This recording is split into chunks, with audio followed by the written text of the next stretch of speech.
Hi, welcome back to another episode of Psychology That Works. If I had £1 for every time someone said to me, I just need to improve my self-esteem, I'd be able to retire on that money alone. Okay, that's a bit of an exaggeration, but you get the point. And it's not just clients that say this. It's friends, colleagues, people on training courses, even people who look like they've got it all together. High achieving, articulate, capable folk, but with this quiet, persistent voice in the background that says, you're not enough. So in this episode, I want to talk about the truth about self-esteem, what works and what doesn't. Not in a rah-rah, just believe in yourself sort of way, and definitely not in a 10 hacks to supercharge your confidence kind of way either, but in a practical, research-based, psychologically sound of way. And I want to share with you not only about what works, but also, and just as importantly, what doesn't. If you're new here, I'm Paul Grantham. I'm a consultant clinical psychologist, and I run SDS Seminars, where we train other professionals in evidence-based psychological therapies like CBT, motivational interviewing, and acceptance and commitment therapy. But today's podcast isn't aimed at professionals. It's for anyone, maybe including you, who've ever struggled with that sense of not measuring up or being good enough. Now, just to be clear, this isn't a topic I'm tackling from an academic perspective. Like most psychologists I know, I didn't exactly escape childhood or early adulthood without picking up a few unhelpful stories about who I was and what I was worth. I've had periods in my life where success didn't touch the sides, where compliments bounced right off me, and where I'd walk into a room and feel like I had to prove I had a right to be there. So yes, part of what you're going to hear today is based on the work of people like Melanie Fennell and Chris Maruk, who've done brilliant research on self-esteem, but part of it's also based on what I've seen in therapy rooms over the last 30 years.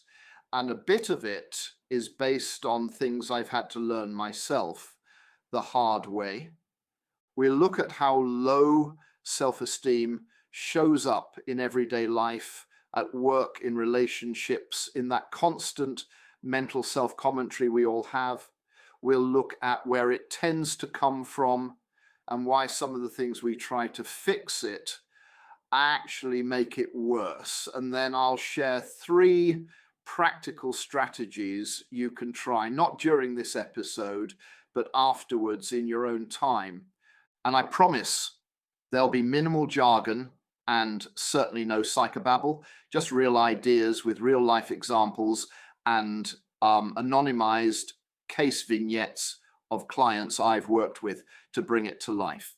So if you've ever felt like you're not quite enough, or if you've been faking confidence while secretly feeling like a fraud, stay with me. Let's talk about the truth behind self-esteem, what works and what really doesn't. And let's start with the basics. What do we actually mean when we say self-esteem? It's one of those phrases we throw around a lot.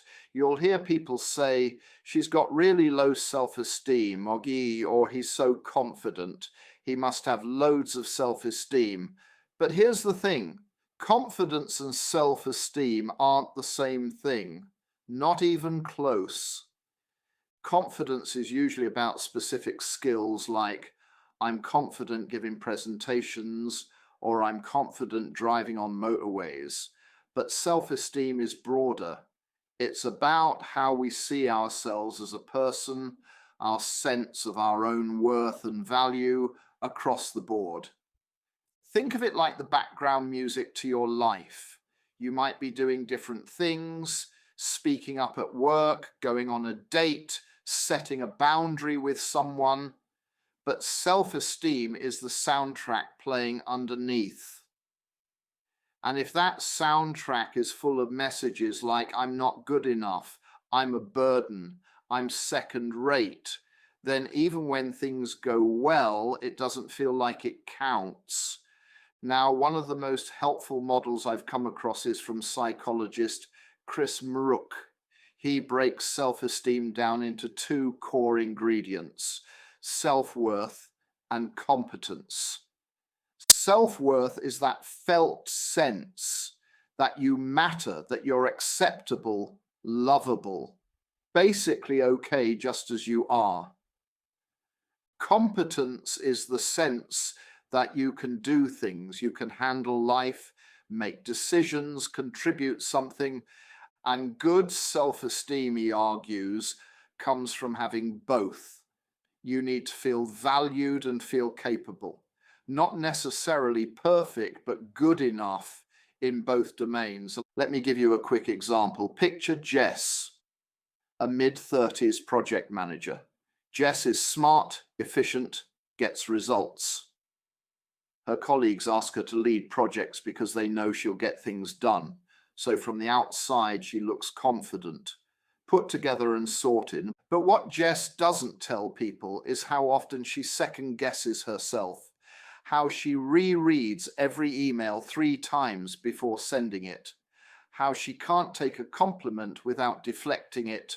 Oh, it was nothing, I just got lucky. How every time something goes wrong, even a small thing, she tells herself it's proof she's not really cut out for her job.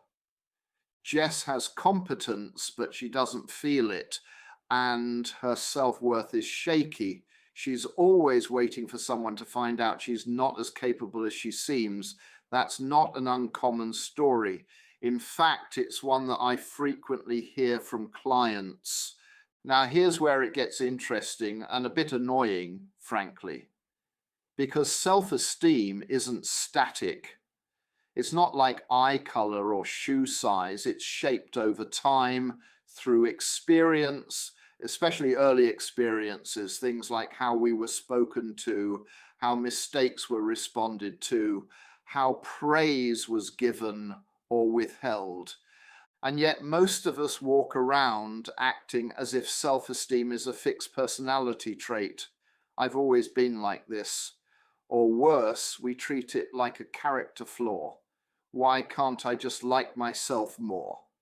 It's as if not feeling good about yourself is something to be ashamed of, which ironically makes self-esteem even harder to work on. One more thing I want to flag up: the way we measure self-esteem in research studies.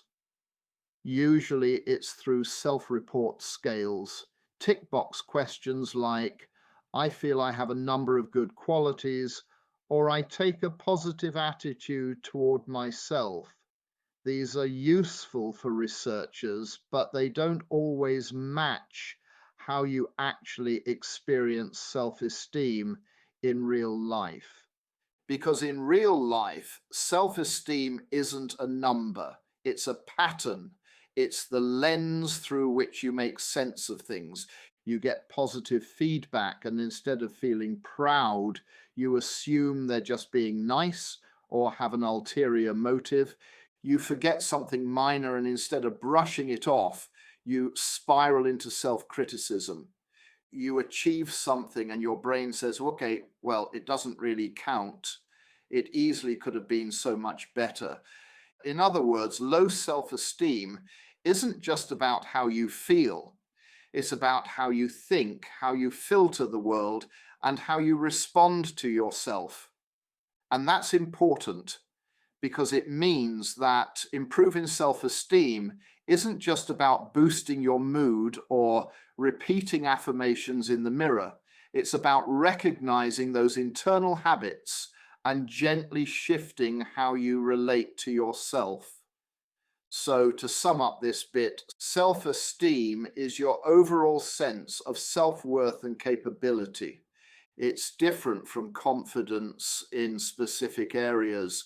It's shaped by experience, not hardwired, and it's often maintained by the stories we tell ourselves, even when those stories are out of date.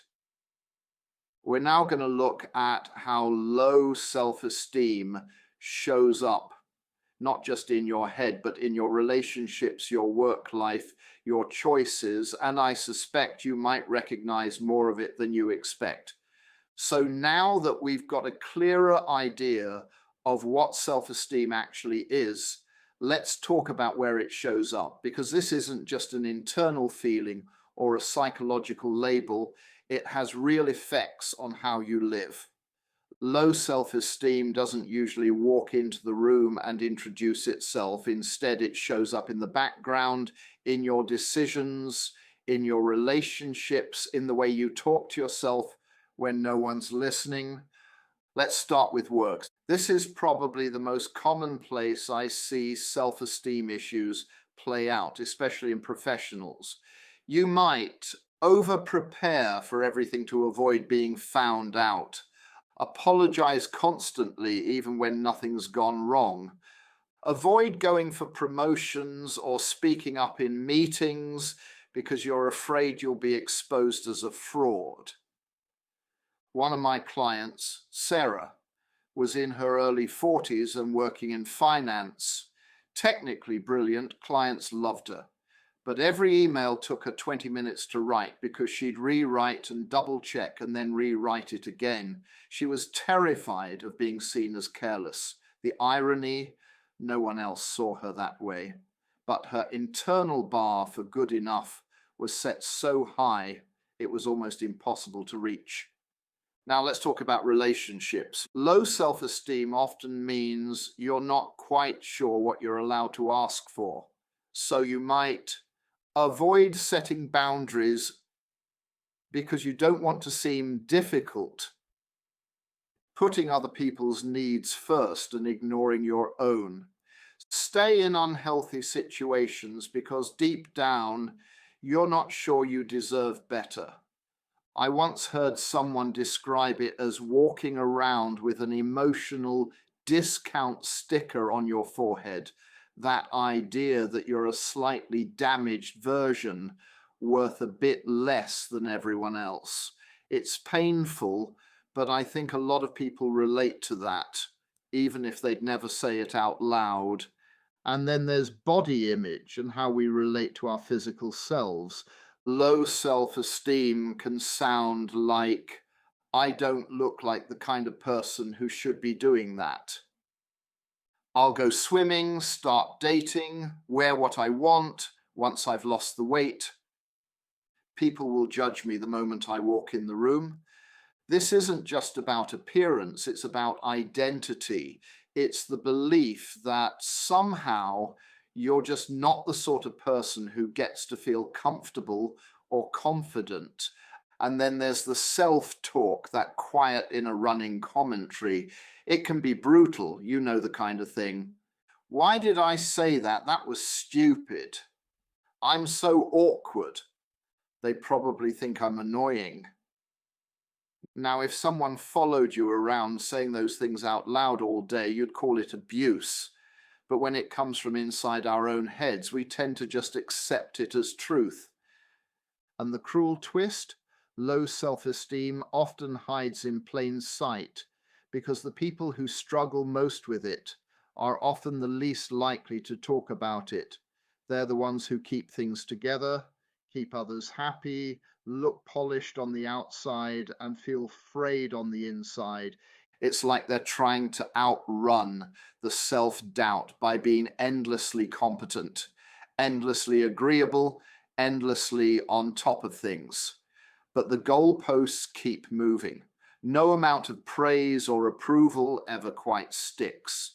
Because if you don't believe you're worthy, it doesn't matter how many gold stars you collect, they don't stick. So if any of this sounds familiar in work, in relationships, in how you speak to yourself, you're not alone. In fact, what I've seen over and over again is this.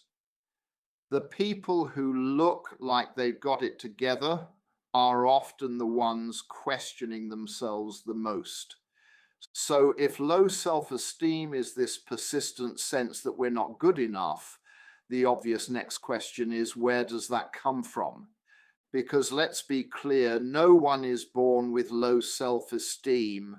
Babies don't lie in their cot wondering if they're a bit too much for their parents to handle, or if they're helping enough to get out of their nappy to earn approval.